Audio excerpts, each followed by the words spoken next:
지금 알려드리고 있는 내용은 네이버 블로그 나라라 훈이쌤의 마음상담소에서 글로 확인하실 수 있으니까요. 네이버 블로그 내용도 확인해 보시면 많은 도움을 받으실 수 있을 겁니다. 여러분 안녕하십니까, 훈이쌤입니다. 학생부에서 생활지도 담당 교사들이 학부모 상담을 할 때 기억해야 될 유형들을 총 8가지를 알아볼 거예요. 오늘은 첫 시간으로 4가지만 확인해 보도록 할 거니까요. 영상 끝까지 시청 부탁드립니다. 구독, 좋아요, 알림 설정도 지금 부탁드릴게요. 그럼 시작합니다.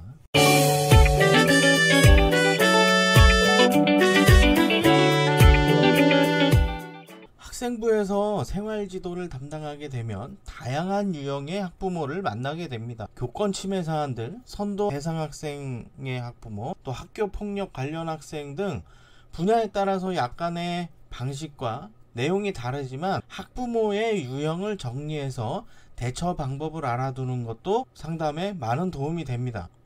첫 번째는요, 담임교사나 생활지도 담당 교사를 믿지 못하는 경우에요. 학교에서 학생들의 생활습관 형성에 도움을 주고자 학교 생활규정을 적용하게 되죠. 규정을 위반한 학생들은 명칭은 다를 수 있는데 선도위원회나 생활지도위원회, 이런 위원회에 상정이 됩니다. 학부모 중에 일부는 본인의 아이만 생활규정을 엄격하게 적용한다고 생각하는 경우도 있습니다. 학교의 정책에 관해서 강한 불만을 표시하죠. 담당 선생님의 학생 지도나 학급 운영 등에 대해서 간섭을 하기도 하고요. 당장 교감 선생님, 교장 선생님을 만나러 간다고 하기도 하고요. 교육청이나 인권위에 신고를 하기도 해요. 선생님과 학부모가 상호 의견을 존중하고 협력할 수 있도록 안내를 해야 합니다. 학생들의 교육적 성장을 위해 협력해야 하는 관계이기 때문이죠. 교사의 성향을 모르기 때문에 한번 실수를 하더라도 예민하게 반응을 하기도 하고요. 이러한 상황이 발생하지 않도록 하려면 평소에 학생과 학부모님하고 라포 형성을 위한 노력을 해야 합니다.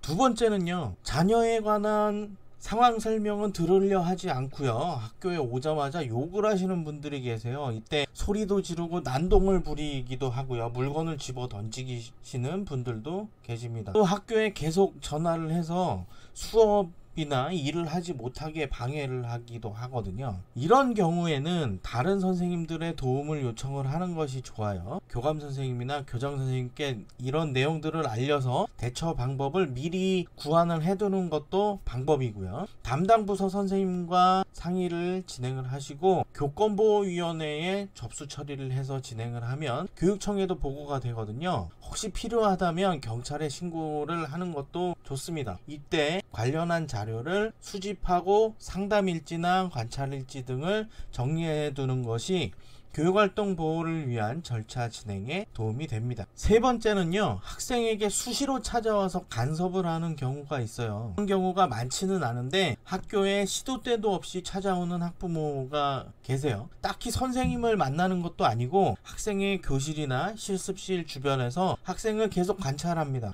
자녀를 과잉 보호하는 경우에요. 이런 경우에는 다른 학생들의 따돌림을 당하게 될 수도 있거든요. 학생이 친구들과의 만남에 제약을 받게 되니까 또래 집단 형성을 하기도 어렵습니다. 부모의 지나친 관심이나 집착이 학생의 문제 행동으로 이어지기도 하니까요. 이런 경우에는 학부모가 학생과 자신을 동일시하는 경향을 가지고 있는 경우가 많습니다. 선생님의 부정적인 의견을 거부하는 경향을 보이기도 합니다. 평소 선생님과 학부모님 간의 라포 형성이 중요한 이유 중에 하나죠.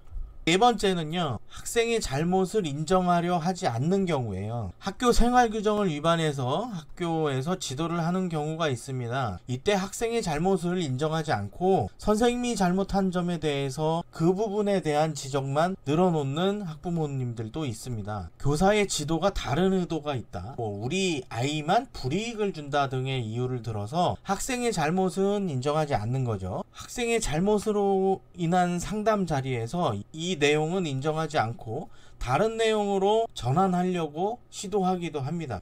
모든 학부모님들한테는 지시적으로 이야기하면 거부감이 들 수 있어서 지시적으로 이야기하지 않아야 하고요. 조언하는 형태로 제안을 해야 되죠. 학생하고 학부모님께 라포 형성이 될 수 있도록 전화나 SNS, 가정통신문, 밴드 등으로 다양한 형태로 소통을 합니다. 칭찬과 격려를 통해서 학생에게 관심을 가지고 지도하고 있음을 알리게 되는 거죠. 긍정적인 변화 과정도 함께 안내를 해서 안심시키는 것도 필요합니다. 오늘은 학생부 생활지도 담당 교사가 학부모님 상담하는 4가지를 알아보았는데요. 다음 시간에 추가로 또 4가지를 더 알아보도록 하겠습니다. 영상 시청해 주셔서 감사합니다.